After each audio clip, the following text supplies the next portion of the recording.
So without further ado, we have our first speaker, who is Xiaoyue. Xiaoyue wants to come up on the stage. Xiaoyue is in the the College of Engineering and the Department of Biomedical Engineering. So Xiaoyue, you want to take it away?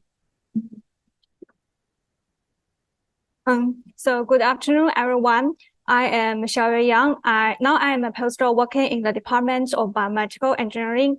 Today, I'm going to show you the projects I am doing now, which is the targeted in vivo gene editing for cancer immunotherapy in solid tumors. So many of the audience, you must know something about CRISPR. And in the morning, Jennifer Donner told us about the mechanism and some applications of CRISPR. So we know that CRISPR is a useful tool. We can use it to do the genome editing things. And up to now, many people have already used the CRISPR for many disease treatments, such as the sickle cell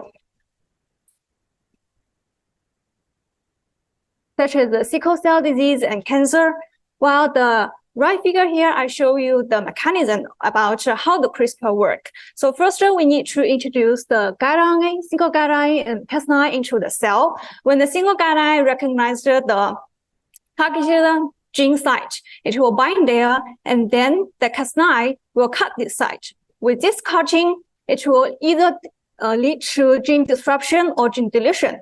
But if at the same time we introduce a DNA template into the cell, then the mutated genes will be corrected according to the DNA template. And up to now, we have known so many things about CRISPR. But if we want to use it in vivo to treat the disease, there are still many challenges we are facing, such as the limited packing capacity, because Cas9 is a large protein, and the risk of virus gene insertion into our human genomes, the pre-existing immunity in our blood towards the delivery vehicle, such as AAV, and fourth is the most important thing, the limited delivery efficiency in vivo, which will lead to the limited treatment efficiency, and finally is the high cost. So in this project, I used the MMPBV platform to deliver the single guide RNA and the Cas9. In this platform, I will use the bacterial virus to deliver single guide RNA and the Cas9 into MSC38. MSC38 is a mouse colon cancer cell line. So the bacterial virus, it can carry large DNA molecules. But if we want to use the BV in vivo to treat cancer, one thing we need to overcome is that the BV, it can be quickly cleared by the complementary factors such as C3, which is abundant in our blood. So in this platform, I used an applied magnetic field, and when the BV was bound with our magnetic nanoparticle, it can be quickly pulled towards the cell surface, and then internalized into the cell, which will help the BV to avoid the C3-mediated inactivation. In this slide, I want to show you the TM images of our magnetic nanoparticle, the bacterial virus, and the MMPBV. So next, I want to show you the BV infection. In the left figure, we can see that within 7 days, the GIP expression in the BV-infected MSC38 decreased quickly. So this means that the BV infection will lead to a transient expression, which also means that our bacterial virus is a safe virus. And next, I tried different MOI or BV to infect the MSC38. Here we can see that the green column represents the BV EGIP infection, while the red column represents the BV VB1 EGIP infection. The second BV, it will deliver the VB1 guide RNA, SP-Cas9, and EGIP genes into MSC38. Here, the VB1 guide is used to target the PD-L1 genes in MSC38. So in the right figure, we can see that when I increase the MOI, the EGIP expression in MSC38 also increased.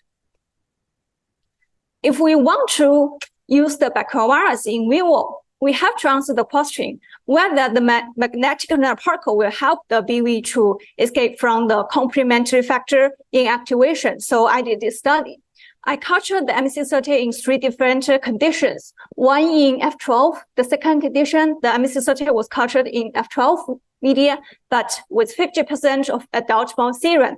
And in the third condition, the MCC38 was still cultured in the after media with 50% of adult mouse serum. But in the third condition, I used the MMPBV to infect the MCC38 also with an applied magnetic field. So we can see that after 24 hours of infection, in the first condition and the third condition, we can see high expression of EGFP, which means that our magnetic particle did successfully rescue the BV infection in any AMS. The right figure here, actually this is the left traffic, sorry. Here is the flow cytometry analysis of the same three condition. So how will our BV CRISPR work in vitro? How will it work? How efficient will it be to knock out the PD-L1 in MCC38? I produced two different kinds of bacteriovirus. One will deliver the VB1 guide and SPK9 into MCC38, while the control bacteriovirus, which is the blue color, it will only deliver the SPK9 gene into MCC38. So here we can see that when the MCC38 was infected by the VB1, there will be about 45.5 of the PD-L1 knockout in MCC38. And next, I could culture the spinocyte with BV-infected MCC38. We can see the figure here. So we find that with the BV1 infection, it will induce higher cytotoxicity of the spinocyte towards the MCC38. So when we have finished all the in vitro study, we cannot wait to see how will our MMPBV perform in vivo. We bought several black mouse and inoculated MCC38 on the right flank, and then separated them into 5 different groups. One group treated with PBS, one group treated with MMP, and one group treated with the bacteriovirus. One treated with PD-L1 antibody, and of course, there's one group treated with the MMPBV. After several treatments, we separated the tumor tissue and detected T-cell infiltration in the tumor tissues. In these figures, we can see that the red color represents the CD3, the green color represents the CD8, and the blue color represents the nucleus. This result obviously shows that with the treatment of MMPBV, it will enhance the CD3 and the CD8 positive T-cell infiltration into the tumor tissues. Next, I want to show you the in vivo study results. So this is the tumor growth curve. We can see that the red line here shows that with the treatment of MMPBV, it significantly inhibits the tumor growth. And there is also mouse survival line here. We can see that with the treatment of MMPBV, it prolonged the mice life. But still, in this result, we find that in the mouse treated with PD-L1 antibody, 2 of them showed complete response. So now I am still doing an in vivo study in which I will use the MMPBV treatment combined with another immune checkpoint inhibitor antibody to treat the MCC38 mouse model. So here is the conclusion of my study. First, I proved that the BV infection will induce a change in expression. And second, our magnetic net particles successfully rescue the BV infection. And third, the BV CRISPR can efficiently knock out disrupt the PD-L1 genes in MCC38. And finally, our MMPBV significantly inhibit the tumor growth in vivo. Thank you.